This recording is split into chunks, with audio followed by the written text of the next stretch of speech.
பாராட்டுதலுக்கும் போற்றுதலுக்கும் உரிய சான்றோர் பெருமக்களே,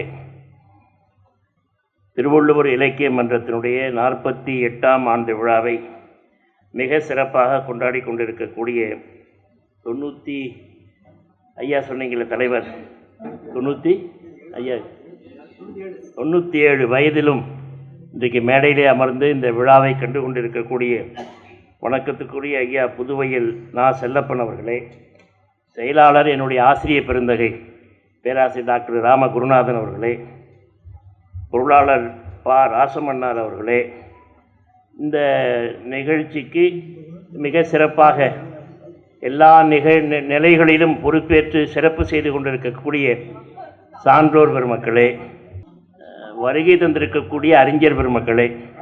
ஏன்னா இப்போ நான் வந்திருக்கிறவங்கள பார்த்தா கீழே இருக்கிறவங்க எல்லாரையும் நான் சொல்ல பேரை ஆரம்பித்தேன்னா எல்லார் பேரையும் சொல்லணும். எல்லோருக்கும் என்னுடைய வணக்கம். நேரத்தின் அருமைப்பாடு கருதி நேராக செய்திக்கு வந்துவிடலாம் என்று நான் நினைக்கிறேன்.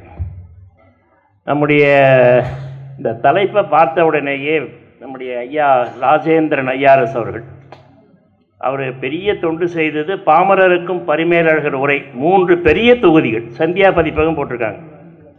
அது படித்து முடிக்கிறதுக்குள்ளே பெருசு, அவ்வளோ பெரிய தொகுதி. ஆனால் அதை கூட இப்போ இன்றைக்கு மாணவர்கள் நூல் எளிமைப்படுத்த போல இருக்கு. ஆனாலும் பரிமேலழகர் உரை மிக அருமையாக செய்திருக்கிறார். அவர் சொன்னார், 4 நெறிகளும் உங்கள் தலைப்பு போட்டிருக்கீங்க, என்ன பேச போகிறீங்க? சரியை, கிரியை, யோகம், ஞானம், திருக்குறள் இருக்குன்னு சொல்ல போகிறீங்களா அப்படின்னார். எனக்கு அப்போ தான் தோணுச்சு, இப்படியும் பார்க்கலாம் போல இருக்குது திருக்குறளை. நான் சொன்னேன், இல்லைங்க அப்படி இல்லை. திருவள்ளுவர் இந்த 1330 குறளில் ஒரு 4 குறளில் ஒரு நெறின்னு சொல்கிறார், 4 நெறிகளை சொல்லியிருக்கிறார். அதை போற்றுவது நல்லதுன்னு சொல்லியிருக்கிறார். அதை நினைவுபடுத்துவதுதான் என்னுடைய பணி. எப்படி திருவள்ளுவர் உடைமைகள் 10ன்னு சொல்லியிருக்கிறார். அதை நூல் கூட போட்டிருக்கார். இங்கே இந்த வாதம்பாக்கத்தில் இருந்த என்னுடைய வணக்கத்துக்குரிய புலவர் NE ராமலிங்கம், அவரும் என்கிட்ட MA படித்தார். ரயில்வே முத்தமிழ் மன்றம் என்று வைத்து நடத்தினார். அப்போல்லாம் அடிக்கடி ஆண்டுதோறும் அந்த முத்தமிழ் மன்றத்துக்கு அழைப்பார். இங்கிருந்த பேராசிரியர் டாக்டர் பார்த்தசாரதி, குணசேகரன் எல்லாரும் அங்கே MA தமிழ் கரஸ்பாண்ட் கோர்ஸில் படித்தாங்க. நான் எப்படி டாக்டர் ராமகுருநாதன் அவர்களுக்கு மாணவராக 71 இருந்தேனோ 6 ஆண்டுகள். அவர் ஒன்றை தான் சொன்னார், அதியமானுக்கு அவை ஒரு கிளியோபாற்றான்னு. இன்னொன்று சொல்லினார், இன்னா 40 இணைவை 40 சொன்னா 40 சொல்லாட்டி 40 மறக்க முடியல. 52 வருஷம் ஆயிடுச்சு. இந்த மாணவர்களை அப்போ தான் அவர் வேலைக்கு வந்த புதுசு. 71 அவர் MA முடித்து நேராக பணிக்கு வரார். அப்போ நாங்கள் முதலணி மாணவர்கள். அதனால் இப்படி பல பழைய நினைவுகள். இந்த ஆதம்பாக்கம் இந்த இலக்கிய மன்றத்துக்கு நான் ஒரு 20 ஆண்டுகளுக்கு முன்பு அடிக்கடி வருகிற வாய்ப்பு பெற்றேன். காரணம், அன்றைக்கு ஐயா பார்த்தசாரதி, குணசேகரன், புலவர் NE ராமலிங்கம் அவர்களெல்லாம் என்ன கடைசி இப்போ அவர் இறக்கிறதுக்கு முன்னே கூட என்னை பார்த்தார்னா என்னை அவர் பெரியவரை பார்க்க, அவர் பெரியவர், கிட்டத்தட்ட 90 வயது நினைக்கிறேன். அவர் மாணவர் மாதிரியே தான் இப்படி தான் நிற்பார். ஐயா இப்படி நிற்காதீங்க, இல்லை எனக்கு நீங்கள் அப்போ உங்களை பார்த்தா எனக்கு அந்த ஆசிரியராகவே நினைவுக்கு வருது, நீங்கள் பாடம் நடத்துறதே கண்ணில் நிற்குதுன்னுவார்.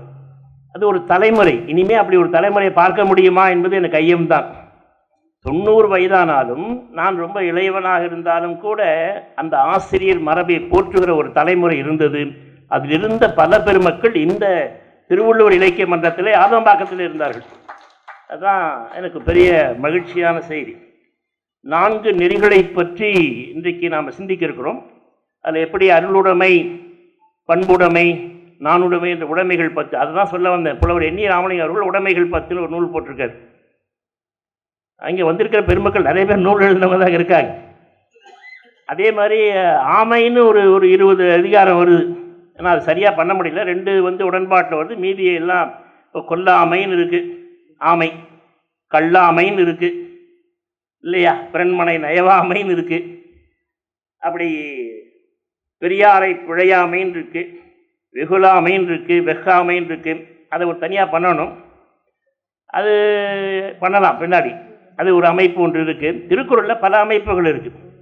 ஒரு சில இடங்களில் வலியுறுத்தல்னு போடுவார், ஒரு அதிகாரத்துக்கு பெருமைன்னு போடுவார். அந்த மாதிரி பெருமை, இப்போ நீத்தார் பெருமைன்னா வேற எங்கேயும் பெருமை காணும். 133 அதிகாரத்தில் எல்லா பற்றுக்களையும் நீத்து எல்லாவற்றையும் துறந்த மெய்ஞானிகளை பற்றி சொல்ல வருகிற பொழுது நீத்தார் பெருமை என்ற ஒரு கட்டத்தில் நான் ரொம்ப பயந்து போன தொலைக்காட்சியில் வந்தது. ஒரு பெரியவர் பேசுகிறார், நல்லா படிங்கோ திருக்குறளை, நீத்தார் பெருமை, நீத்தார் கடன் செய்யணும், எல்லாம் அதை படிச்சுட்டு வாங்கோ, நீத்தார் கடன் செய்யுங்கோன்றார். நான் என்ன செய்ய முடியும்? அதை அந்த தொலைக்காட்சிக்கு சொல்ல முடியாது நம்மால். எப்படிலாம் தவறாக புரிந்து கொண்டு இருக்கிறார்கள். நீத்தார் பெருமை என்பது எல்லா பற்றுக்களையும் நீத்து விட்ட, துறந்து விட்ட பெருமையை துணைக்கூறின் இறந்தாரை எண்ணிக்கொண்டற்றுன்னு சொல்கிறார். இது வரைக்கும் எத்தனை பேர் இறந்து போயிருப்பாங்க, யாராவது நினைக்க முடியுமா? அந்த பெருமை அவ்வளவு கடவுள் இருக்கிறதுங்கிறார். நிலையாமையே நிலையாக உள்ளது இவ்வுலகு, நிலையாமையே நிலையாக உள்ளது இவ்வுலகு. அதுதான் தொல்காப்பியத்தில் புறத்திணையில் சொல்கிறார் தொல்காப்பியர், பலர் செல்ல தான் செல்லா காடு. நம்ம ஒவ்வொரு ஊரில் இருக்கிற சுடுகாடு 3000 வருஷமா 5000 வருஷமா அது அங்கே தான் இருக்குது. நம்மால் தான் போய்கிட்டே இருக்காது அந்த பூமியில், ஒருத்தர் மாற்றி ஒருத்தர். நான் அப்படி ரொம்ப வேடிக்கையாக சொல்லு, நாம் இருக்கிற வீடு இருக்கு, நம்ம வீடு கூட இப்போ என் பேரில் நான் வாங்கியிருக்கேன் ரிஜிஸ்டர் பண்ணி. ஆனால் அந்த பூமி 10,000 வருஷம் அங்கே தான் இருக்குது. இது வரைக்கும் எப்படி 200 பேர் ரிஜிஸ்டர் பண்ணியிருப்பாங்க, பத்திரம் பார்த்து மாற்றி மாற்றி மாற்றி மாற்றி. ஆனால் அந்த பூமி அங்கே தான் இருக்குது. இந்த நிலையாமையை உணர்ந்து விட்டால் வாழ்க்கையில் பிரச்சனையே இல்லை. அதை உணர்த்துவது தான் இந்த 4 நெறிகள். முதல் கடவுள் வாழ்த்திலே ஒரு நெறியை சொல்லிடுறார், பொய்தீர் ஒழுக்க நெறி. இந்த கடவுள் வாழ்த்து முழுமையும் மரணமில்லா பெருவாழ்வை சொல்லுகிறது. இதோ நான் மட்டும் சொல்லலை, எனக்கு முன்ன 200 ஆண்டுகளுக்கு முன்பு வள்ளற் பெருமான் அருட்பிரகாச வள்ளலார் உரைநடை பகுதியில் திருவள்ளுவர் தெய்வப்புலவர் மரணமில்லா பெருவாழ்வை முதல் அதிகாரத்தில் கடவுள் வாழ்த்தில் சொல்லியிருக்கிறார். வள்ளலாருடைய ஸ்டேட்மெண்ட் இது. அதுக்கப்புறம் வள்ளலார் சொல்லியிருக்கிறார் என்று பார்த்தால் அப்படித்தான் இருக்கிறது. நிலைமை செய் நீடு வாழ்வார்ங்கிறார். அது ரொம்ப அழகாக பரிமேலழகர் எழுதுகிறார். பிறப்பு இறப்பு என்ற சுழற்சிக்குள் மாட்டிக்கொள்ளாமல் என்றும் ஒரு தன்மையதான் இருக்கக்கூடிய அந்த பெருநிலை, அந்த நிலைக்கு போயிட்டால் அவர் பிறந்து வரமாட்டார். பிறந்தாதான் இறக்கணும், பிறப்பே இல்லை என்றால் இறப்பு இல்லை, அந்த நிலைக்கு போய்விடுவார்கள் என்று அவர் உரை எழுதுகிறார். எனவே நான் முதல்ல பார்க்கிற நெறி கடவுள் வாழ்த்தில் வருகிற ஒரு 6வது திருக்குறள், பொறிவாயில் ஐந்தவித்தான் பொய்தீர் ஒழுக்க நெறி நின்றார் நீடு வாழ்வார். இந்த நீடு வாழ்வார் 2 குறளில் வருது, கடவுள் வாழ்த்திலே வருது. மறைமுகமாக சொல்லியிருக்கிறார். திருவள்ளுவருக்கு என்ன பெரிய சிறப்பு, ரொம்ப கெட்டிக்காரர் என்ன சொன்னால் பல விஷயங்களை சொல்கிறார், சொல்லாமல் சொல்கிறார். இந்த வடிவேல் ஜோக்குமா இருக்குது, வரும் ஆனால் வராது. திருவள்ளுவர் சொல்லியிருக்கிறார், ஆனால் என்ன சொல்லியிருக்காரு உட்கார்ந்து ஆழமாக படித்தாதான் திருவள்ளுவர் இதைத்தான் சொல்ல வருகிறான்னு தெரியும். ஆனால் என்ன திருக்குறள் ஒரு சிக்கல் வந்து விட்டது என்றால், கிட்டத்தட்ட இன்றைக்கி 750 உரை வந்துருச்சு நான் பார்த்த வரை. இன்னும் எனக்கு அதிகமாக கூட இருக்கலாம். நாம் எல்லோருமே மாணவர்களுக்கு புரிய வேண்டும் என்பதற்காக, எளிய உரை என்பதற்காக திருக்குறள் 2 வரி மாறி அதிகபட்சம் 3 வரி, 3 முதல்ல ஆரம்பித்து விட்டார் 1949 கழகம். அவருக்கு தான் சுப்பையா பிள்ளைங்க நம்ம ரொம்ப நன்றி சொல்லணும் கழகத்தில். ஏன்னா அவர் தான் பெருமுயற்சி பண்ணி திருக்குறளை பல்வேறு வடிவங்களில் வத்திப்புட்டி சைஸ்லேருந்து பெரிய சைஸ் வரைக்கும் அவர் இப்போ திருக்குறள் எளிய உரை 502வது பதிப்பு வந்திருக்கு. பல கோடி போயிடுச்சு 3000 உரை. அதுக்கெல்லாம் அவர் தான் காரணம். அவர் தான் அந்த மாதிரி மாடலே போட்டு புத்தகம் போட்டு திருக்குறளை போட்டு 3 வரி லைன் டாட் போட்டு இதுக்குள்ளே தான் நீங்கள் எழுதணும்னு கம்பல் பண்ணி 3 எழுத வைத்து பல முறை திருத்தி இந்த 3 வரிக்குள்ளே உரை வரணும் வைத்து அதை கொண்டு வந்து இன்றைக்கு பல கோடி பதிப்பு வந்து தமிழில் எனக்கு தெரிந்து அவருடைய அந்த உரை தான் ரொம்ப அதிகமான பல கோடியை தாண்டி இருக்கிறது. அப்படி நாம் அந்த கண்ணோட்டம் வந்த உடனே என்ன ஆச்சுன்னா எல்லாருமே இந்த 3 வரிக்குள்ளே. இப்போ நான் அந்த தொகுக்கிற பொழுது பார்த்தேன், 10 எழுத்தில் திருக்குறள் ஒருத்தர் போடுறார், குட்டி திருக்குறள் போட்டார், 1 வரி திருக்குறள். ஏங்க திருவள்ளுவரே 1ஆம் வகுப்புடி, அப்போ அப்படி தப்பாக நினைக்கக்கூடாது. ஒரு கருத்தை பதிவு பண்ணலாமா? எங்கள் ஆசிரியர் குருநாதன் என்னை பார்க்க மாட்டேன். அதாவது திருவள்ளுவர் 1.25 அடி, நான் அதை விட 1 அடியில் சொல்கிறேன்னா என்ன பொருள்? திருவள்ளுவரை விட நான் ரொம்ப கெட்டிக்காரர் அப்படிதான் சார் ஐயா அர்த்தம். திருவள்ளுவரே 1.25 அடி சார், 7 சீர் 7 சொல்லு, நான் அதை விட 4 சீரில் நான் சொல்லுவேன்னா அப்போ திருவள்ளுவரோட ரொம்ப கெட்டிக்காரர். இப்போ பார்த்தா 10 எழுத்தில் ஒருத்தர் திருக்குறள் போட்டிருக்கார். அது எனக்கு அனுப்பிச்சிருந்தார். ஆனால் அவர் பேரை நான் குறிப்பிட்டிருக்கேன், முன்னூரில் எல்லார் பேரையும் நான் குறிப்பிட்டிருக்கிறேன். அதனால் திருக்குறள் அப்படி ஒரு கண்ணோட்டம் வந்தனால அந்த ஆழமாக உள்ளே போக முடியல. இன்னும் சில அதிகாரங்கள் நிறைய சிந்திக்க வேண்டியிருக்கு. ஒப்புரவறிதல் ரொம்ப சிந்திக்க வேண்டிய ஒரு அதிகாரம்.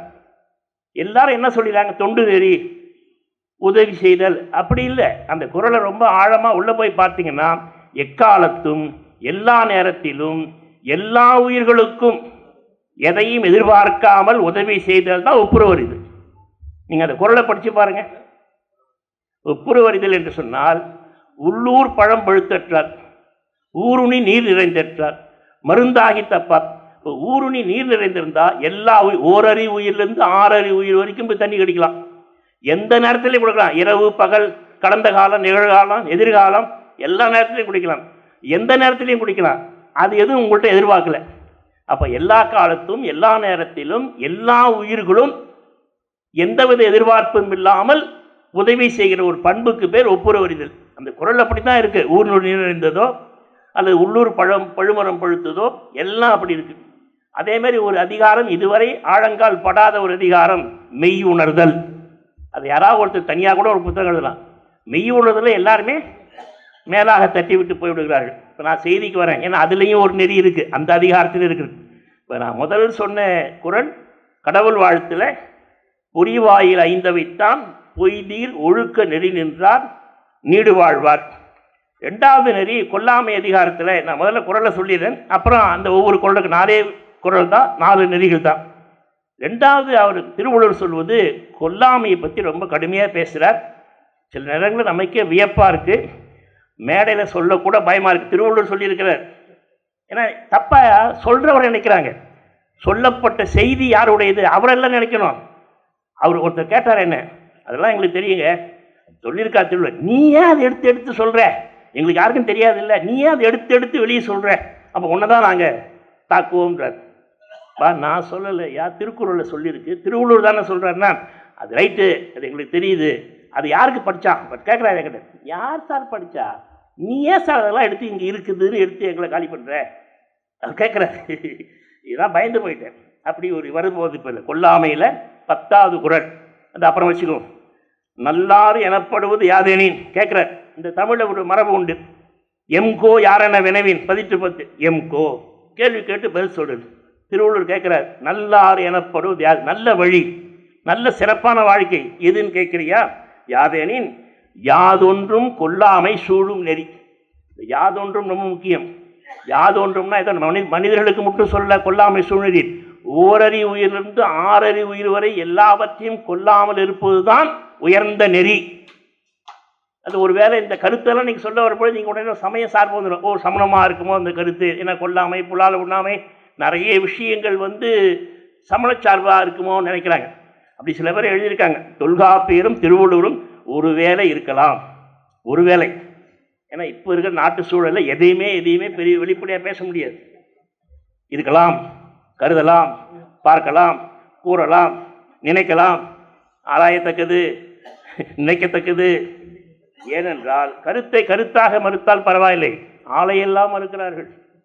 நீங்கள் கருத்தை கருத்தாக எழுதி மறுத்தால் என்னை அடித்தாலும் பரவாயில்லை, கருத்தாக, ஆனால் ஆலையெல்லாம் அடிக்கிறார்கள். அப்போ நிறைய அடி வாங்க முடியாது இல்லை. எனவே சமூகம் இன்னும் நிறைய வளர வேண்டியிருக்கிறது. நாம் உணர்ச்சி பூர்வமாக இருக்கிறோம், இன்னும் உணர்வுபூர்வமாக மாற வேண்டியிருக்கிறது. இப்போ முதல் நெறி பொய்தீர் ஒழுக்க நெறி, 2வது நெறி யாதொன்றும் கொல்லாமை சூழும் நெறி, 3வது வலியுறுத்தல் அதிகாரத்தில் சொல்கிறார். இப்போ நான் குறளை மட்டும் சொல்லிடுறேன், அப்புறம் ஒவ்வொரு குறளை பற்றி ஒரு 5 நிமிஷம் எடுத்துக்கிறேன், ஏன்னா ஐயா 30 நிமிஷம் சொல்லியிருக்கார். இந்த வலியறிதலில் சாமபேத தான தண்டம். ஒரு வலிமையுடைய அரசன் அல்லது வலிமையுடைய தலைவர் என்ன பண்ணணும்னா, ஒரு செயலை செய்ய வேண்டுமானால் நல்லபடியாக சொல்லி பார்க்கலாம், கேட்கலையா சொல்லபடி கேட்கலையா பேதம் பிரித்து பார்க்கலாம், அதுலேயும் சரிப்பட்டு இல்லையா சாம பேதம். அப்புறம் தானம் கொடுக்கணும், கொடுத்து வாங்கலாம், அதோடு நிறுத்திக்கிறேன். அப்புறம் கொடுத்து வாங்குறது வேற பொருள் வந்துடும், கொடுத்து வாங்குறது தானம், அதுக்கும் ஒத்து இல்லையா ஒருத்தர் தண்டனை. இந்த 4ஐயும் சொல்றவர் என்ன சொல்ல வருகிறார் இந்த அதிகாரத்தில் வலியறிதல்ல, நீங்கள் பொருளை ஈட்டிக் கொள்ளுங்கள், பொருளை பாதுகாத்துக் கொள்ளுங்கள். ஏன்னா ஒரு இடத்துல அவர் ஆணையிட்டு சொல்லுகிறார், செய்க பொருளை செருணர் செருக்கருக்கும் எஃகு கூறியது அதனினுமில், பொருளை ஈட்டுங்கள், ஏனென்றால் உங்களை எள்ளி நகையாடுகிற பகைவர்களை தாக்குகிற கூர்மையான ஆயுதம் நீங்கள் ஈட்டி வைத்திருக்கிற பொருள். ஐயா சொல்கிறாரு, ரொம்ப லேட்டாக சொல்கிறீங்களே ஐயா, வயசாகி போச்சு, இதெல்லாம் 30 வருஷத்துக்கு முன்னே சொல்லியிருந்தா கொஞ்சம் அங்கங்கே 4 இடம் வாங்கி போட்டிருக்கலான்னு. சரி, திருவள்ளுவர் சொல்கிறார். அப்படி சொல்லுகிற திருவள்ளுவர் தான் பொருளை ஈட்டினால் மட்டும் பத்தாது, அளவறிந்து செலவிடுங்கள், எதிர்காலத்துக்கென்று ஒரு பகுதியை வைத்துக் கொள்ளுங்கள். அதை வலியுறுத்துகிற பொழுது இந்த நெறி வருகிறது. ஆற்றின் அளவறிந்து ஈக, அளவோடு செலவு பண்ணுங்க, யாருக்காக கொடுத்தாலும் பார்த்து கொடுங்க. நன்றாற்றலுள்ளும் தவறு நெருந்துவிடும். ஏன்? அவரவர் பண்பறிந்து ஆற்றா கடை. நாம் எங்கே பார்க்க முடியும்? நம்ம லென்ஸ் வச்சா பார்க்க முடியும்? எல்லாரும் கொடுத்துட்றோம். அதனால தான் அவர் சொல்கிறாரு, ஆற்றின் அளவறிந்து ஈக அது பொருள் போற்றி வழங்கும் நெறி. நீங்கள் வைத்திருக்கிற பொருளை பாதுகாப்பாக கொஞ்சம் வச்சுக்கணும். ஏன்னா எதிர்காலத்தில் திடீரென்று வருகிறதுக்கு இது மூன்றாவது நெறி. இந்த அளவு என்று சொன்னாரே, என்னை இப்போ ஐயா சொன்னார். நான் அப்போ அங்கே தேமொழியார் கூட்டத்தில் தான் ஓடி வரேன். தேமொழியார் எனக்கு ஒரு குரு, எனக்கு அமைந்த பல குருமாரில் தேமொழியார் ஒருத்தர். அவருக்கு ரொம்ப நெருக்கமாக இருந்த டாக்டர் பழனிவேல் 99 ஆண்டுகள் வாழ்ந்தவர். இன்றைக்கு அவர் நினைவு கூட்டம் சிந்தாரிப்பேட்டில். ரொம்ப வியப்பு இல்லைங்களா? 99 ஆண்டுகள் வாழ்ந்து இப்போ தான் மறைந்து போனார் டாக்டர் பழனிவேல். அந்த தேமொழியார் எனக்கு அடிக்கடி சொல்வார், ராமலிங்கம், அளவு அளவோடு இருங்க. உண்பதில் அளவு, உடுப்பதில் அளவு, உறங்குவதில் அளவு, தூய்ப்பதில் அளவு. அளவோடு இருந்தால் பிரச்சனை இல்லை. எல்லாவற்றிலும் அளவோடு இருக்க வேண்டும். வாங்க, கல்கட்டா தமிழ்ச்சங்கம் நக்கீரன் நேற்று தான் விருது வாங்கினார், பாரதி விருது. எனவே அது மூன்றாவது சொல்றது பொருள் போற்றி வழங்கும் நெறி. நான்காவது நெறி எனக்கு ரொம்ப பிடித்தது. நான் ரொம்ப ஆழங்கால் பட்டு இப்போ இருக்கிற துறை, நான் அதை ரொம்ப விரிவாக எழுதணும். மெய் உணர்தல் 39வது அதிகாரம். மெய் உணர்தல் 36வது அதிகாரம் மெய் உணர்தல். அதில் தான் கடைசி இந்த நான்காவது நெறி எனக்கு பிடித்தது. கற்று ஈண்டு மெய்ப்பொருள் கண்டார் மற்ற ஈண்டு வாரா நெறி. இனிமேல் நீங்கள் பிறந்து வரமாட்டீங்கன்றார் திருவள்ளுவர். ஆனால் எந்த அளவுக்கு இன்றைக்கு இருக்கிற தமிழ் சமூகம் ஏற்றுக்கொள்வது தெரியாது. இனிமேல் நீங்கள் பிறந்து வர மாட்டீங்க, மரணமில்லா பெருவாழ்வே திருவள்ளுவர் தெய்வப்புலவர் சொல்லுகிறார். பட்டவர்த்தனமாக சொல்கிறார். அந்த மெய்யுணர்வு அதிகாரம் முழுமையும் மரணமில்லா பெருவாழ்வு சொல்கிறார். அது விரிக்கின் பெருகும். ஆனால் அந்த நான்காவது நெறி, முதல் நெறி பொய்தீர் ஒழுக்க நெறி. அப்படி நிற்கிறவங்க நீடு வாழ்வார். இரண்டாவது யாதொன்றும் கொல்லாமை சூழும் நெறி. மூன்றாவது பொருள் போற்றி வழங்கும் நெறி. நான்காவது மற்ற ஈண்டு வாரா நெறி. இந்த 4 நெறிகளை திருவள்ளுவர் தன்னுடைய திருக்குறளில் சொல்லியிருக்கிறார். இப்போ ஒவ்வொரு நெறியாக அதுக்குரியதை பார்க்கலாம். முதல்ல நான் சொன்னது பொய்தீர் ஒழுக்க நெறி. இப்போ இது என்ன? இப்போ சிக்கல் இருக்குது நாட்டில். பொய் தீர் ஒழுக்கம். ஒழுக்கம் தெரியுது, ஒழுக்கம் விழுப்பம் தரலாம், ஒழுக்கம் உயிரினும் ஓம்பப்படும். ஒழுக்கத்தை பற்றி எல்லாம் பேசணும். அது பண்ண ஒழுக்கத்தில் சிக்கல் இருக்குது. எது ஒழுக்கம்? நான் நினைக்கிறது ஒரு ஒழுக்கம், ஐயா நான் நினைக்கிறது ஒரு ஒழுக்கம். எது ஒழுக்கம்? நாட்டுக்கு நாடு ஒழுக்கம் மாறுது. கல்லுண்ணாமை நாம் சொல்கிறோம், நம்ம நாட்டு ஒழுக்கம்ன்றோம். சொல்ல முடியுமா? இப்போ நம்ம நாட்டிலேயே சொல்ல முடியல, வெளிநாட்டில் சொல்ல முடியுமா? நம்ம நாட்டில் அதுதான் 99 விழுக்காடு இருக்குது. அதுக்கு மேலேயே அதை நான் விளக்க முடியாது, உள்ளே போக முடியாது. புலால் உண்ணாமைன்னு இருக்கு, அது பெரிய உயரிய ஒழுக்கம். சொல்ல முடியுமா? இன்னைக்கு தெருவுக்கு 2 கடை இருக்குது. வெளிநாட்டில் சொல்லவே முடியாது. நாங்கள் வாழ்க்கையே அதுதான். அப்போ நிறைய ஒழுக்கங்கள் நாட்டுக்கு நாடு, இனத்திற்கு இனம், மக்களுடைய பண்பாடு, இயற்கை சூழலுக்கு ஏற்ப மாறுபடுகிறது. சரி, ஒழுக்கம் ஒரு பக்கம் இருக்கட்டும். பொய்தீர் ஒழுக்கங்கிறது. பொய் சொல்லாமல் யாராவது இருக்க முடியுமா? நான் படித்த இந்த 3000 ஆண்டு கால இலக்கியங்களில் பொய் சொல்லாமல் இருக்கிறது தான் உண்மையான துறவு, உண்மையான தவம். அந்த பொய் சொல்லாமல் இருக்கிறவர்களுக்கு தான் இறைவன் கண்ணேர் காட்சியாக நேரில் வருவாருங்கிறார். அதுக்காக ஒரு காப்பியுமே படைச்சாங்க. அதுக்கு யுகம் 4ஆக பிரிக்கிறாங்க.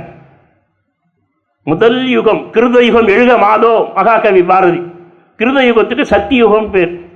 அது ஒரு கதையே படைக்கிறாங்க, இதிகாசத்தையே. ஹரிச்சந்திர மகாராஜா. அதை பார்த்து மகாத்மா காந்தியே உருவாகிறார். வாழ்கனியம்மான் வையத்து நாட்டிலெல்லாம் தாழ்வுற்று வறுமை மிஞ்சி விடுதலை தவறி கெட்டு பாழ்பட்ட நின்றதாமோர் பாரத தேசம் தன்னை வாழ்விக்க வந்த காந்தி மகாத்மா நீ வாழ்க வாழ்க. மகாகவி பாரதி. ஏன்னா கல்கத்தா தமிழ்ச்சங்கம், அவரை பார்த்தோன்னே அந்த பாட்டு வருது. நேற்று தான் அவருக்கு விருது சாலமன் பாரதியாக கொடுத்தார். ஐயாவும் வந்திருந்தது. இப்போ பொய் சொல்லாமல் இருக்க முடியுமா நம்மளால்? பஞ்சமா பாதத்தில் முதல்ல முக்கியமானது பொய் தாங்க, மற்றதெல்லாம் பின்னாடி தாங்க. ஒருத்தன் பொய் சொல்ல ஆரம்பிச்சோன்னா எல்லாம் 1 by 1 அதோட தொடர்புடையது. சகோதரர்கள் வந்துடுவாங்க. திருமூலர் 3 பாட்டில் சொல்கிறார், பொய் சொல்வார் நெஞ்சில் புகுதா புனிதன். இறைவன் பொய் சொல்கிறவங்க உள்ளத்திலே வரமாட்டார். நான் பின்னாடி வரேன். தாய்மானவர் சொல்கிறார், பொய் வளரும் நெஞ்சினர் காணாத காட்சியே. இறைவன் யாருக்கு காட்சியே கொடுக்க மாட்டார்னா பொய் சொல்கிறவங்களுக்கு. இதுக்கெல்லாம் தாத்தாவுக்கு தாத்தா திருவள்ளுவர் சொன்னார், வாய்மைன்னு ஒரு அதிகாரம் போட்டு, யாம் மெய்யாக கண்டவற்று எல்லாம் எது என்றால் வாய்மையின் அல்ல பிறன்ட்டார். இப்போ அப்படியே ஒரு நிமிஷம் நின்று நம்ம எல்லாரும் அப்படி நினைச்சு நம்ம வாழ்க்கையில் பொய் சொல்லாமல் இருக்க முடியுமா? அப்போ ஒரு முடிவுக்கு வந்துடலாம், நிச்சயமாக கடவுள் நமக்கு பொய் சொல்லாமல் வாழ முடியாது. திருவள்ளுவர் எவ்வளோ உடன்பாட்டு எதிர்மை, பொய்யாமை பொய்யாமை ஆற்றின் அறம்பெற செய்யாமை செய்யாமை நன்று உடன்பாட்டையும் சொல்றார், எதிர்மறையிலையும் சொல்றார். புறந்தூய்மை நீரான அமையும், அகந்தூய்மை வாய்மையால் காணப்படும். வாய்மையா மெய்மையா உண்மையா என்ன மையின்னு தெரியல, ஏதோ ஒரு மை அதில் இருக்கு, ஒரு மை இருக்கு அதில். அந்த மை தெரிஞ்சுக்கிட்டா அதுதான் கடவுளுடைய மை. அது உண்மையாக இருக்கலாம், வாய்மையாக இருக்கலாம், மெய்மையாக இருக்கலாம், எப்படி ஒன்று மனதில் இருக்கலாம். திருவள்ளுவர் ஒரு இடத்துல அப்படியே சொல்றார், தப்பு பண்ணாதீங்க, பொய் சொல்லாதீங்க, தன்னெஞ்சு அறிவது பொய்யிருக்க, பொய்த்த பின் தன்னெஞ்சே தன்னை சுடும், நெஞ்சுக்கு சுடுகிற ஆற்றல் உண்டுன்னு சொல்றார். சுடும் சுடுங்கிறார். தீயினால் சுட்ட பொன் உள்ளாரும் ஆறாதே, நாவினால் சுட்ட வடு, இவ்வளவும் சொல்றார். எல்லாம் நம்ம கேட்டா கூட அதுக்கு மேலே சொல்ல முடியல. நடைமுறை யதார்த்தம் வேற மாதிரி இருக்கு, இலக்கியம் ஒரு மாதிரி இருக்கு, அறங்கள் ஒரு மாதிரி இருக்கு. ஆனால் இது யதார்த்தம் வாழ்க்கை வர்ற பொழுது, நேர்மாறாக இருக்கிற பொழுது, சமூகத்தில் எந்த அறத்தை எந்த நியாயத்தை எப்படி சொல்வது? சொன்னவனை காலி பண்ணுவாங்க. நான் முன்னாடியே சொன்னீங்களா, ஐயா இது எதுவும் நான் சொல்லலை, ஒரு வார்த்தை கூட எண்ணிது இல்லை, எல்லாம் திருவள்ளுவர் சொன்னாருன்னா அவர் என்ன கேட்டார், அவர் சொல்லியிருக்காருங்க, நீ ஏங்க எடுத்து சொல்றீங்க, ஏன் எடுத்து சொல்றேன்றார் அவர். வாய்மை எனப்படுவது யாதெனின் யாதொன்றும் தீமை இல்லாத சொல், அதுவே இப்போ நம்மகிட்ட இல்லை. நம் 4 பேர் பேசினாலே அடுத்து விட்டு கதை எடுத்து விட்டு கதை, ராமசாமி என்ன பண்ணா, குப்சாமி என்ன பண்ணா, அவன் பையன் என்ன பண்ணா, அவன் பொண்ணு, யார் எங்கே போனால் நமக்கு என்ன?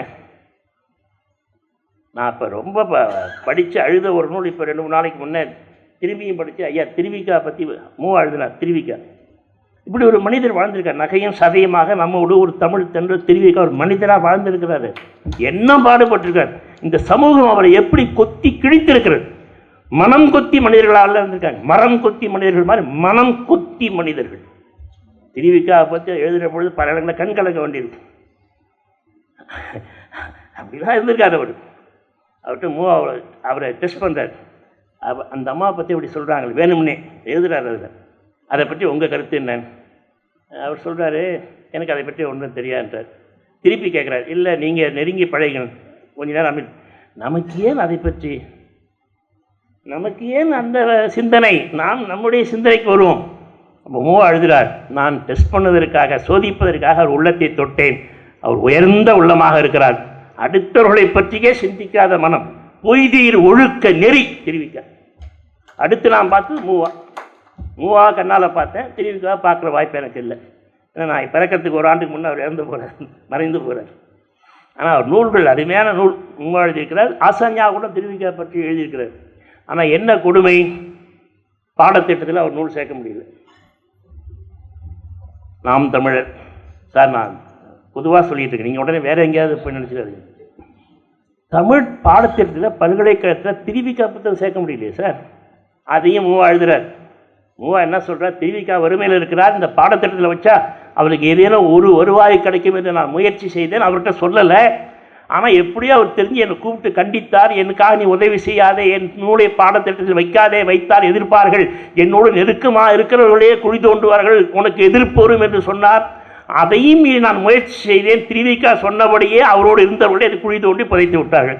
பாடத்திட்டமாக வரல.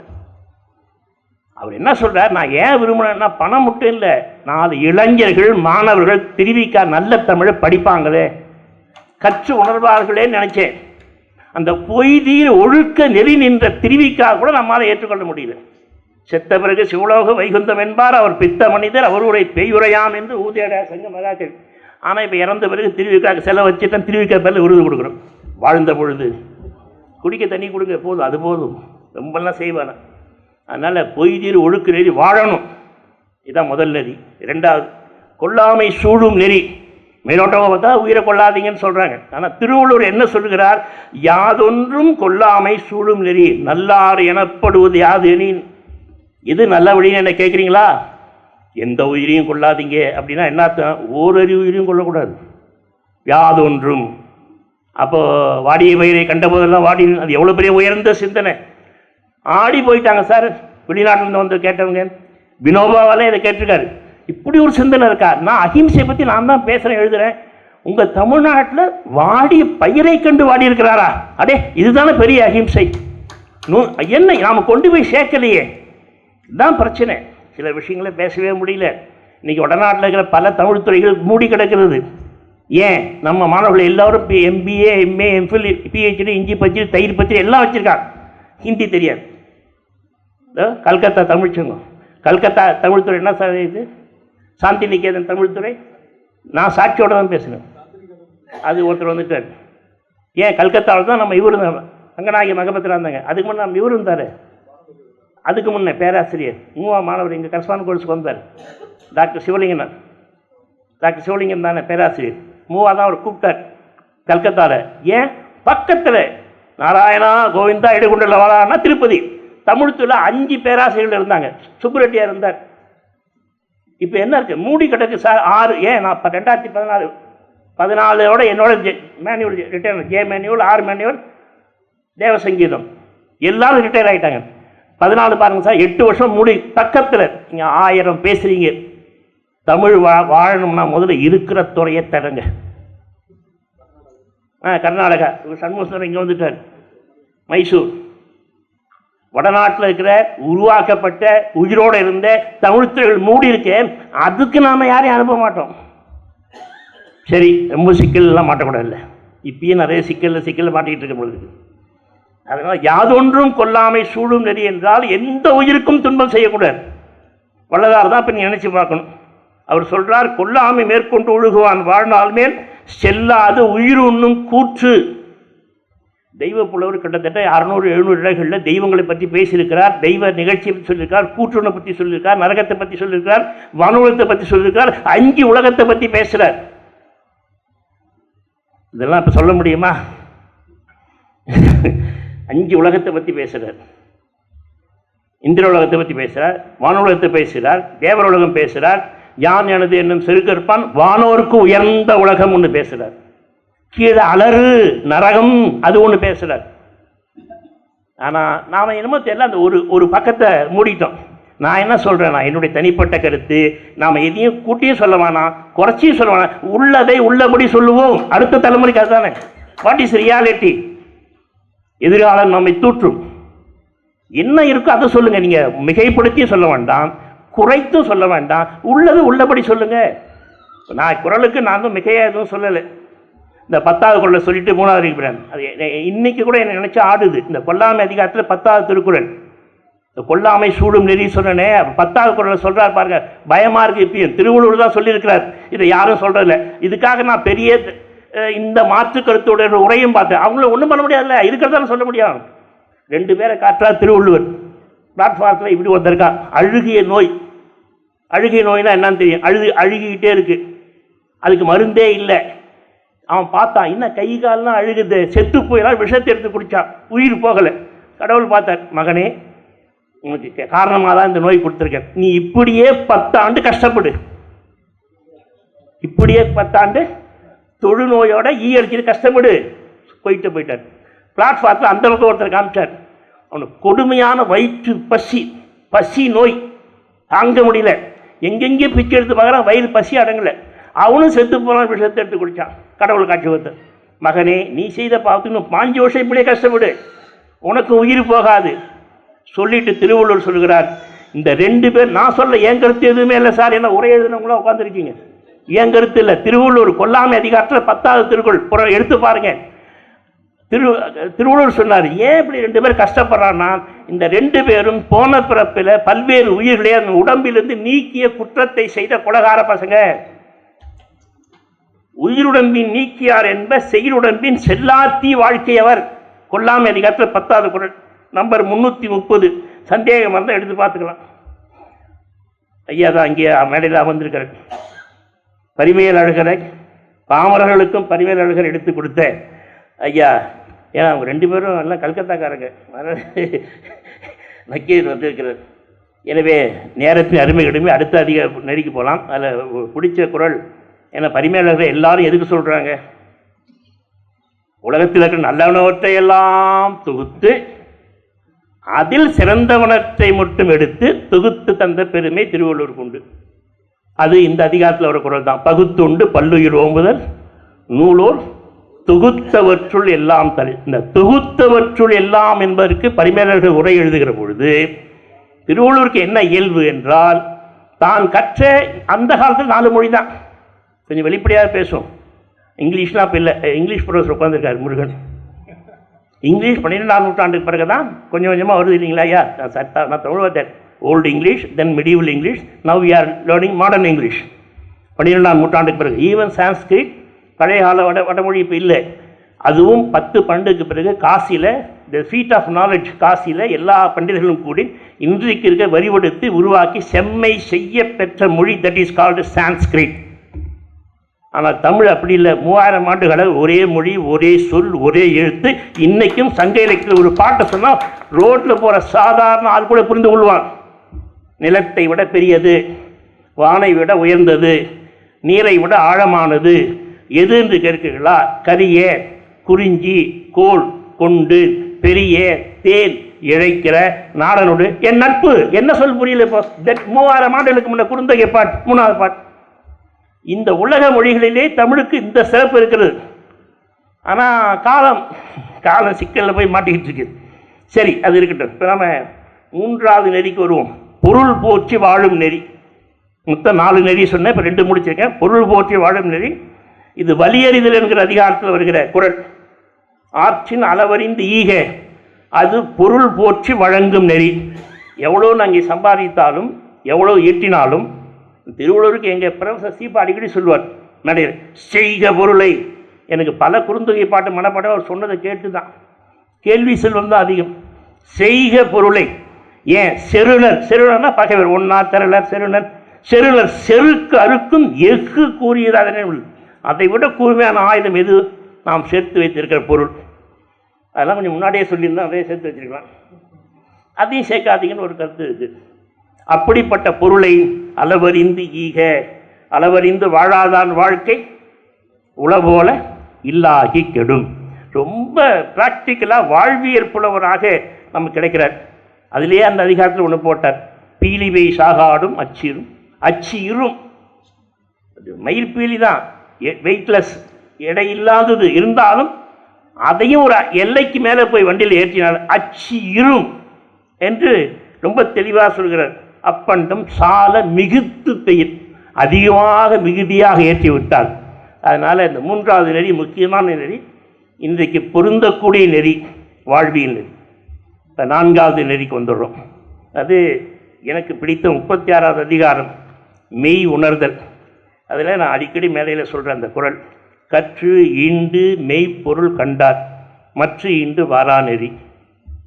இந்த குறளை அப்படியே சொல்ல அடுங்க. கற்று, இந்த பிறப்பில் கற்க வேண்டிய மெய்ஞான நூல்களை கற்று. நான் அதுவும் மிகையெல்லாம் சொல்லலைங்க, ஏன்னா எல்லாம் அறிஞர்கள் உட்காந்துருக்கீங்க. கற்று, இந்த பிறப்பில் கற்க வேண்டிய மெய்ஞான நூல்களை கற்று. ஈண்டு, இந்த பிறப்பிலேயே, நாம் உயிரோடு இருக்கிறோமே, இப்போ வாழ்ந்து கொண்டு இருக்கிற இந்த பிறப்பிலேயே அந்த மெய்ஞான நூல்களை கற்று ஈண்டு. கற்று ஈண்டு மெய்ப்பொருள். மெய்ப்பொருள்னா என்ன? அதுதான் இங்கே சிக்கலுங்க. எல்லாரும் உரையிட்டாங்க. மெய் உண்மை, உண்மை பொருள், மெய்ப்பொருள். ஆனால் சித்தர் நெறிக்கு வந்த ஒரு பாடு தான் இன்னொரு பொருள் இருக்கு. மெய் என்ன? உடம்பு. பொய்யான தேகத்தை மெய் என்று யார் சொன்னது? சினிமா பாட்டு வேறு வந்துருச்சு, வாழ்வே மாயம். பாம்பன் சாமி சொன்னார், என்றைக்கு மெய்யாக இருக்கக்கூடிய அந்த மெய்யாக இருக்கிற உயிரை உனக்குள்ளே காட்டி கொடுப்பதற்காக ஏற்பட்டது இது. எனவே மெய்யை காட்டி கொடுப்பதால் இது பொய் என்றாலும் மெய்தான். அதனால இந்த உடம்புக்கு மெய் என்பது ஒரு காரண பெயராக வந்ததுங்கிறார். இப்போ கற்று, மெய்ஞான நூலை கற்று ஈண்டு இந்த பிறப்பிலேயே மெய்ப்பொருள் மெய்யாக இருக்கிற இந்த உடம்புக்குள்ளே அருட்பெருஞ்சோதியாக கோடி சூரிய பிரகாசமாக பிரகாசித்துக் கொண்டிருக்கிற உன் உயிரை, உன் ஜீவனை கண்டுவிட்டால், மெய்ப்பொருள் கண்டுவிட்டால் மற்ற ஈண்டு வாரானே. இனிமேல் இந்த பிறப்பில் நீங்கள் பிறந்து வரமாட்டீங்க. நான் எதுவும் கூட்டிலாம் சொல்லலை, சொல்லுக்கு சொல் சொல்லியிருக்கேன். சொல்லுக்கு சொல். கற்று மெய்ஞான நூலை கற்று ஈண்டு இந்த பிறப்பில், அடுத்த பிறப்பு இல்லை, 70 வயசுக்கு மேலே இல்லை, எப்போ நீங்கள் படிக்க ஆரம்பிக்கிறோ இப்பயே ஈண்டு இந்த பிறப்பில் இப்போது மெய்ப்பொருள் மெய்யாகி தேகத்துக்குள்ளே உங்களுக்குள்ளே உங்களை இயக்கிட்டு இருக்குல்ல. நீங்கள் பிறந்ததுலேருந்து 70 வயதோ 90 வயசோ 98 வயசோ உங்களை தூக்கி ஆட வைத்து பேச வைத்து இவ்வளோ செய்து கொண்டு இருக்கு. ஏதோ ஒன்று இருக்குல்ல உள்ள. சார் 2 காலில் எப்படி சார் நடந்து வருவீங்க? நீங்கள் உட்கார்ந்து இருக்குது நாற்காலிக்கு 4 கால் வேண்டியிருக்கு, முக்காலிக்கு 3 கால் வேண்டியிருக்கு. 2 கால் ஏணி நிற்காத சாட்சியான வைக்கணும். நாம் 2 காலை வச்சுக்கிட்டு ஓடுறோம், ஆடுறோம், படிக்கிட்டு மேலே ஏறோம், பேசுகிறோம், என்னென்னமோ பண்ணுறோம், நாட்டியம் ஆடுறோம், பரதநாட்டியமே. 2 கால் விழுந்துருமே. 2 கால் எங்கே நிற்குமா பாருங்க. அப்போ 2 கால் உள்ள நம்மை தூக்கி நிறுத்துகிற ஒரு பொருள், அப்போ நிறுத்துகிற ஒரு பரம்பொருள், ஒரு ஜீவன், ஒரு உயிர், அதை என்னைக்கு பார்த்தீங்க? நான் சொல்லல, திருவள்ளுவர் சொல்ற, மெய்ப்பொருள் கண்டால் கண்டுவிட்டால் மற்ற ஈண்டு வரா நெறி. இனிமே நீங்கள் பிறந்து வரமாட்டீங்க. அதோடு நிக்கல. ஒரு அடுத்த ஒரு குரல் போறார், பிறப்பெண்ணும், இதெல்லாம் அதே அதிகாரம். பிறப்பெண்ணும் பேதமை நீங்க சிறப்பெண்ணும் செம்பொருள் காண்பது அறிவு. நான் சொல்லல சார், அதுதான் அறிவுங்கிறார். எல்லாரும் என் மேல கோவப்படுறாங்க. தயவுசெய்து என் மேல கோவப்படாதீங்க. கோவப்பட்ட திருவள்ளுவர் போய் கேளுங்க. இந்த குரல் தானே அது. பிறப்பெண்ணும் பேதமை, பேதமைனா அறியாமை, அறியாமையினாலதான் இந்த பிறப்பு வருதுங்கிறார். பிறப்பெண்ணும் பேதமை அது நீங்க வேண்டுமானால், அறியாமையினால வந்து இந்த பிறப்பு நீங்க வேண்டுமானால் என்ன செய்யணும்? சிறப்பெண்ணும் செம்பொருள். செம்பொருள்னா ஒவ்வொரு சமயம் தனக்கு எடுத்துக்கொள்ளும். அது சைவம் ரொம்ப அதிகமாக எடுத்துக்கொள்ளும். செம்பொருள்னா சிவன் சொல்லணும். நான் அங்கெல்லாம் போகல. செம்பொருள், மெய்ப்பொருள், பொருள் அது எல்லாம் இறைவனை குறிக்கும். சிறப்பெண்ண செம்பொருள் காண்பதுங்கிறார், கேட்பதல்ல. இப்போ எல்லோ ஏதோ காதில் போய் கேட்குற, தீட்சை வாங்குற, பட்டு துட்டை போட்டுக்கிற, மேலே கட்ட கட்ட வந்து அது சார் எழுத்து தானே சார். நாம சிவாய் 5 எழுத்து, அது அது குறிக்கிற பொருள் எங்கே? ஓம் நமோ நாராயண 8 எழுத்து பஞ்சாட்சரம், அது குறிக்கிற பொருள் எது? சரவணபா 6 எழுத்து, அதெல்லாம் சரி, தமிழ் ரைட்டு. அது சுட்டுகிற ஏதோ ஒன்று குறிக்கிற அந்த பொருள் எது? அதுதான் மெய்ப்பொருள், அதுதான் செம்பொருள். அதை பார்த்தோமா? நான் சொல்லலை, கண்டுன்ற பிறப்பெண்ணும் பேதமை நீங்க சிறப்பெண்ணும் செம்பொருள் காண்பது அறிவு. இப்போ நாம் முடிவு பண்ணிடலாம், நாம் படித்து வச்சுக்கிற டிகிரி எதுவுமே எனக்கு பயன்படல சார். நான் பிஏ படித்தேன், ஐயாட்டம், பிஏ, எம்ஏ, எம்ஃபில், பிஹெச்டி எல்லாம் பண்ணேன். 8 வருஷம் வெளியே அனுப்பிச்சிட்டாங்க. என் பட்டம் எதுக்கும் பயன்படல. இப்போ வயது இப்போ எனக்கு 70, எனக்கு எதுவுமே பயன்படல. யாரும் திரும்பி கூட பார்க்கல. ஏதோ வேற ஏதோ ஒன்று இருக்குது. அந்த மெய்ஞான கல்வி கற்றுவிட்டால் நீங்கள் பிறக்க மாட்டீங்க. நான் எதுவும் சொல்லலை சார், திருக்குறள் தான் சொல்லியிருக்கேன். பிறப்பெண்ணும் பேதமை நீங்க சிறப்பெண்ணும் செம்பொருள் காண்பது அறிவு. அதுக்கு முன்னே கற்று ஈண்டு மெய்ப்பொருள் கண்டார் மற்ற ஈண்டு வாரா நெறி. இந்த மற்ற ஈண்டு வாரா நெறி பெரும்பாலும் யாரும் அப்படியே ஸ்லீப் பண்ணிடுறாங்க. மனமிலா பெருவாழ்வை தான் அவர் சொல்லுகிறார். அந்த முதல் குரலே சொல்கிறார் அவர், பொருள் அல்லவற்றை பொருள் என்று உணரும் முருளானாம் மானா பிறப்பு. நாம் எல்லாரும் பொருள் இல்லாதவற்றை பொருள் என்று நினைத்து கொண்டு இருக்கிறோம். எப்பொருள் யார் யார் வாய் கேட்பேனும் அப்பொருள் மெய்ப்பொருள் காண்பது அறிவு. பிரிக்க சொல்ல பிரித்து போட்டீங்கன்னா வேற அர்த்தம் இருக்கிறதுக்கு. நாம வெறும் பொருள் என்றால் அர்த்தம், மீனிங் அந்த சொல்லுக்கு பொருள் அந்த டிஷ்ஷில் இருக்க அது இல்லை. அதை தாண்டி வேற ஒன்று இருக்கு. அந்த பொருள் சுட்டுகிற பொருள் ஒன்று இருக்கு, சொல் சுட்டுகிற பொருள் ஒன்று இருக்கு. அது என்ன என்று நாம் தெரிந்து கொள்ள வேண்டும். அதில் தான் ஒரு குரல் போட்டார், ரொம்ப அருமையான குரல், 2 குரல். ஐயத்தின் நீங்கி தெளிந்தாருக்கு வையத்தின், நாமெல்லாம் உட்காந்துருக்கோம் வையம், ஐயா நாங்கள் உட்காந்துருக்கார் வையம். இந்த வையத்தை விட வானம் நனியது உடைத்துட்டார். நீங்கள் அந்த பொருளை என்னான்னு தெரிஞ்சுக்கிட்டீங்கன்னா நீங்கள் வாழ்ந்து கொண்டு இருக்கிற நின்று கொண்டு இந்த உலகத்தை விட கண்ணுக்கு தெரியாத வானகம் வசப்பட்டுவிடும். வானகம் இங்கு வசப்பட்டுவிடும். ஐயத்தின் நீங்க தெளிந்தார்க்கு வையத்தின் வானம் நனியது உடைத்து. இன்னொரு குரல் ஒன்று இருக்கு, ஐயப்படாது அகத்தது உணர்வானே. இந்த குறிப்பறிதல் 2 அதிகாரம் இருக்கு. தலைவர் ரொம்ப சிக்கலானவர். 2 அதிகாரம், குறிப்பறிதல் பொருளதிகாரத்தில் ஒன்று இருக்கு, இன்பத்துப்பாலில் ஒன்று இருக்கு. அதில் அவர் சொல்றாரு, ஐயம் இல்லாமல் உன் அகத்துக்குள்ளே உள்ளத்துக்குள்ளே இருக்கிற மெய்ப்பொருளாகவே அந்த பரம்பொருளை நீ கண்டுவிட்டால் ஐயப்பட அகத்து உணர்வானே. அடுத்ததுங்க, ஐயப்படாத அகத்தது உணர்வானே தெய்வத்தோடு ஒப்புக்கொள்ளல். நான் சொல்லலை, ஏன்னா பல பேர் தப்பாக நினைக்கிறாங்க. என் கருத்து எதுவுமே இல்லை. இப்போ நான் ஏதாவது என் கருத்தாக சொல்கிறேங்களா? திருக்குறள் தான் சொல்கிறேன். திருக்குறள் சொல்லி அந்த சொல்லுக்கு என்ன பொருள் செய்யும். நான் செய்கிற வேலை என்னன்னா கொண்டு கூட்டி பொருள் கொள்கிறேன், அவ்வளோதான். நான் வேறு எதுவும் அதிகமாகலாம் சொல்லலை. அப்போ திருக்குறளில் இவ்வளோ விஷயம் இருக்குது. ஐயா என்ன சிரிக்கிறாண்ணா, உங்கள் வேலையே தான் சார், சிண்டு முடிச்சுட்டு நீங்கள் பாட்டு போயிடுங்க, சிண்டு முடிச்சுட்டு நீங்கள் போயிடுவீங்க, நாங்கள் எல்லாம் மாட்டிக்குவோம் அப்படின்றார் அவர். சரி, அதாவது ஓர்ந்து உண்மை உள்ளது உணர்வின் ஒருதலையா வேண்டாது பிறப்பு. இப்போ 4 உங்களுக்கு சொல்லியிருக்கேன். நேரத்தை அருமைப்பாடு கருதி இப்போ அநேகமாக வந்திருக்கிற சான்றோர் பெருமக்கள் நான் என்ன சொல்ல வருகிறேன் என்று புரிந்து கொண்டிருப்பீர்கள். 4 நெறிகள். முதல் நெறி பொய்தீர் ஒழுக்க நெறி, அதில் வாழ்ந்தால் நீடு வாழ்வார், நிலமிசை நீடு வாழ்வார். அடுத்த நெறி யாதொன்றும் கொள்ளாமை சூழும் நெறி. 3வது நான் சொன்னது பொருள் போற்றி வழங்கும் நெறி. 4வது மற்ற இன்று வாரா நெறி. சரி சார், இந்த 4 நெறியில் வாழ்ந்தால் என்ன சார் கிடைக்கும்? கடைசியாக அதோடு சொல்லி முடிச்சிடும். சும்மா உட்காந்து கேட்டுட்டு போனால் எங்களுக்கு என்ன சார் கிடைக்கும்? ஏதாவது எங்களுக்கு கிடைக்கணும்ல, ஒரு கிஃப்ட் பாக்கெட்டாக கொடுக்கணும்ல. இந்த 4 நெறிப்படி வாழ்ந்தால் என்ன கிடைக்கும் என்றால், வாழ்வதற்கு 2 வேணும். திருவள்ளுவர் சொன்ன மாதிரி எனக்கு பிடிச்சது 1330 குறள்லேயே 4வது அதிகாரத்தில் 4வது குறள், மனத்துக்கண் மாசிலன் ஆதலே அறம். மற்றதெல்லாம் என்னான்னு கேட்டிங்கன்னா, உலகத்தில் இப்போ நடக்கிறதெல்லாம் ஆரவாரத்தன்மை. மனத்துக்கு மாசிலன் ஆதலே அறம், மற்றதெல்லாம்